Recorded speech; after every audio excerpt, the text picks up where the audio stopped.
Welcome to today's What Will Move the Market show. I'm your host Prem. It's Monday, October 6, 2025, and here is everything you need to know as the markets open for today. Wall Street wrapped up Friday's session on a mixed note, with market focus split between persistent policy gridlock in Washington and global risk headlines. The Dow Jones rose by 239 points, or about 0.5%, briefly touching a fresh all-time high before closing just under 47,000.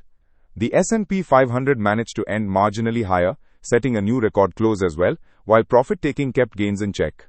In contrast, the Nasdaq Composite slipped about 0.25%, with tech majors like Tesla weighing down the index. This session saw traders turning to private surveys for direction, as the government shutdown delayed key employment reports, leaving markets thirsty for data. AI-related stocks, financials and select cyclical sectors held up the Dow, while energy and some consumer names lagged. Tech stocks broadly saw some profit booking after a strong rally. After hours, the mood remained cautious, with eyes on government negotiations. The ongoing shutdown, unfortunately, shows little sign of a quick resolution, pushing uncertainty into a new week. Overnight moves in Indian ADRs were mixed but modest. Infosys ADRs ended at $16.23, up 0.5%. Wipro was unchanged, holding at $2.62. HDFC Bank gained nearly 0.5% to close at $34.25, and ICICI Bank saw a similar rise, ending at $30.76.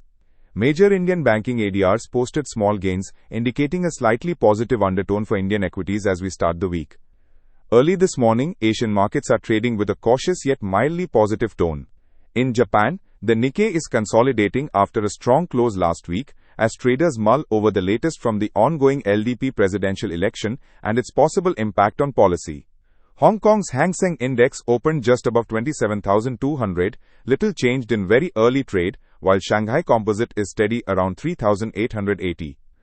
Closer to home, Gift Nifty is indicating a flat to marginally positive start for Indian markets, opening at 24,965 and trading in a tight range. This signals some early strength, in line with steady cues from Wall Street and Asia. Regionally, markets are digesting news of further Chinese policy support, which has boosted risk appetite for the Australian and New Zealand dollars and helped sentiment across Asia Pacific. The big international story remains the ongoing US government shutdown. The Senate failed to end the impasse over the weekend, and signs point to several more days of uncertainty. This deadlock, combined with delays in official economic releases like labor data, is adding to market nerves globally. On the geopolitical front, Israel-Hamas negotiations saw Hamas accept part of a deal regarding hostage release, but sticking points over disarmament and withdrawal from Gaza remain, adding tension to the region. The Japanese yen weakened after the Bank of Japan's recent dovish signals, while the US dollar and crude oil both concluded their worst week since August. This global risk-off sentiment continues to keep investors on alert. On the domestic front, the Nifty 50 rose 58 points on Friday, closing at 24,894, with the Sensex also settling firmly above 81,000. Top-performing sectors were metals, power, and select private banks. Tata Steel, Power Grid, and Kotak Bank led advances, while HDFC Bank and ICICI Bank ended slightly lower, capping index gains. SEBI's new guidelines for F&O segment, bringing in stricter position limits and delta-based open interest calculation, take effect from today, aimed at enhancing market stability. Foreign institutional investors remain net buyers, signaling persistent appetite for Indian assets. For Nifty 50, immediate support lies at 24,730, with the next level down at 24,600. Key resistance is seen at the psychological 25,000 mark. A close above that could open the way to 25,200 in the near term.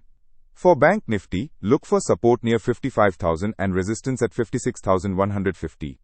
Technical indicators suggest a cautiously optimistic bias, but traders should watch for a breakout or reversal near these crucial levels. Commodities had a volatile close to last week.